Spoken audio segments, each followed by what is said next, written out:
Blanche, à toi la parole. Merci Samuel. Alors effectivement, moi je souhaite vous parler du procès qui se déroulera le 6 décembre. On vous invite à venir, ce sera au tribunal de Nanterre. Ce procès est très important pour la Maison des Potes puisqu'il nous permet de lutter contre l'idéologie majeure du Front National, à savoir la préférence nationale. Donc on a l'honneur de travailler sur ce dossier avec Maître Foster qui devait être présent aujourd'hui et qui n'a malheureusement pas pu venir. Et voilà, donc on est toute une génération d'élèves avocats, mais aussi il y a une génération d'avocats qui nous a précédés sur ce dossier, avec toujours Samuel pour faire la liaison. Donc pour vous résumer sommairement ce dossier, il s'agit de 4 élus du Front National qui sont prévenus du chef de provocation à la discrimination à raison de la nationalité pour avoir publié le petit guide pratique de l'élu municipal du Front National.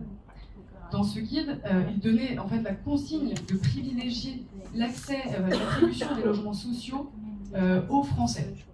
Donc en l'espèce, en vue des élections municipales de 2014, le Front National a diffusé ce petit guide qui recensait tous les textes de loi afférents à leur future fonction d'élu municipal, et il leur donnait également toutes les consignes qu'ils devaient exécuter en tant qu'élus, donc toutes les positions à aborder, toutes les lignes du Front National à connaître.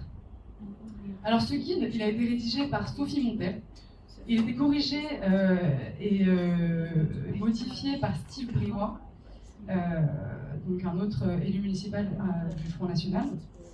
Il a été diffusé dans un premier temps sur le site national du Front National, puis il a été diffusé sur un site départemental du Front National, dans les Pyrénées-Orientales, par Marie-Thérèse Costa-Fesenbeck.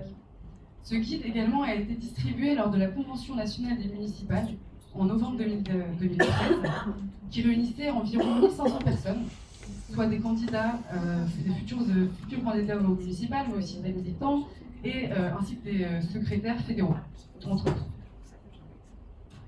Donc c'est très important de noter que ça a été une distribution qui s'est faite publiquement, et non pas dans un cadre privé, comme l'a affirmé plus tard Marine Le Pen, puisque s'il s'agit uniquement d'une diffusion qui est privée, la peine encourue n'est plus tout la même. Il s'agit alors seulement d'une contravention qui est une amende très mineure, alors qu'à l'inverse, si on retient que c'est une diffusion publique, il s'agit d'un délit et c'est bien plus, la peine est bien plus importante.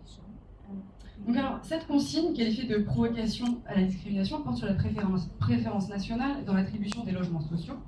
Le guide utilise l'expression de priorité nationale et encourage ainsi les élus municipaux à permettre l'attribution prioritaire aux personnes titulaires de la nationalité française.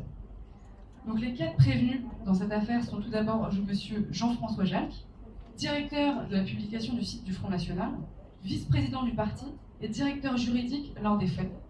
Il est donc ici poursuivi comme auteur de la provocation à la discrimination. Donc c'est ce qui se passe en droit de la presse, puisque c'est le directeur de la publication selon la loi de 1881.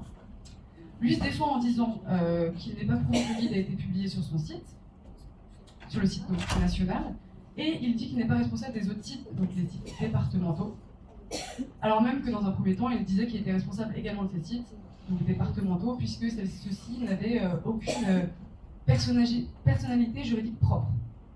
Ensuite, il a décidé de désigner un stagiaire comme étant le directeur de la publication. Bref. Donc ensuite, on a Sophie Montel, qui était à l'époque secrétaire nationale aux élus. C'est donc elle qui a rédigé ce guide. Elle est poursuivie, selon le droit toujours de la presse de 1881, comme complice. Puis on a Steve Briouat, qui était secrétaire général du parti en novembre 2013. Donc Sophie Montel était notamment sous sa directive. Il est prévenu comme complice de provocation à la discrimination, puisqu'il a aidé à rédiger et à corriger le texte de Sophie Montel.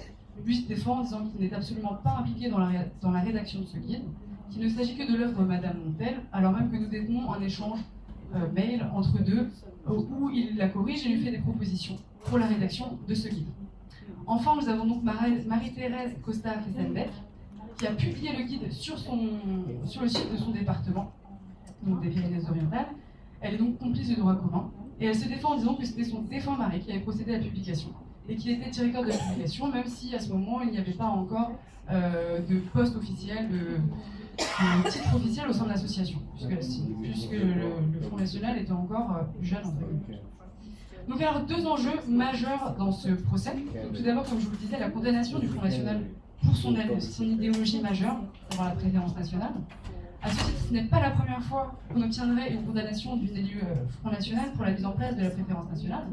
SOS Racisme avait déjà obtenu la condamnation de Catherine Maigret, maire de la ville de Vitrolles en 1995, pour avoir mis en place une prime de naissance réservée aux couples avec au moins un national, un Français. Cette fois, l'enjeu est encore plus fort, puisqu'il s'agit de lutter contre une consigne discriminatoire qui a été communiquée à des milliers de personnes via leur site internet, lors de la Convention nationale, et surtout ce guide a été envoyé à 1498 élus municipaux qui étaient dans 330 municipalités, soit des personnes qui avaient le pouvoir de mettre en œuvre les consignes données dans ce guide. Eux se défendent en disant que justement, quand bien même les élus municipaux auraient reçu cette consigne, ils n'auraient pas eu suffisamment de pouvoir puisqu'ils étaient à l'époque seulement des élus de l'opposition.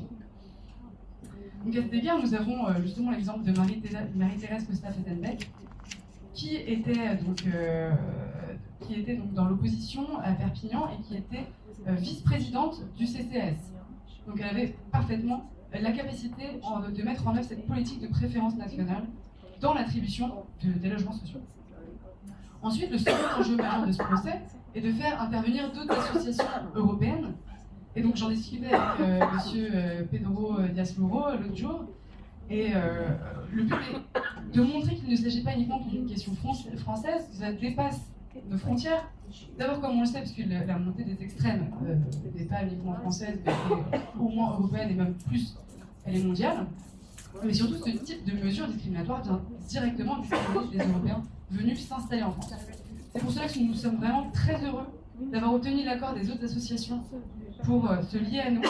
Donc nous avons le MRAPS de Belgique qui sera avec nous, SOS Racisme au Pouillat aussi, avec Nicolas Dallet qui est juste à ma droite. Nous avons aussi SOS Racismo du Portugal et nous avons aussi l'association des Pays-Bas, le comité du 21 mars avec notre concert qui est juste là. Et donc ces parties civiles, ces associations se constitueront partie civile à nos côtés le 6 décembre. Et encore une fois, nous vous invitons à venir à ce grand procès qui, on l'espère, se déroulera comme souhaité. Voilà, je vous remercie.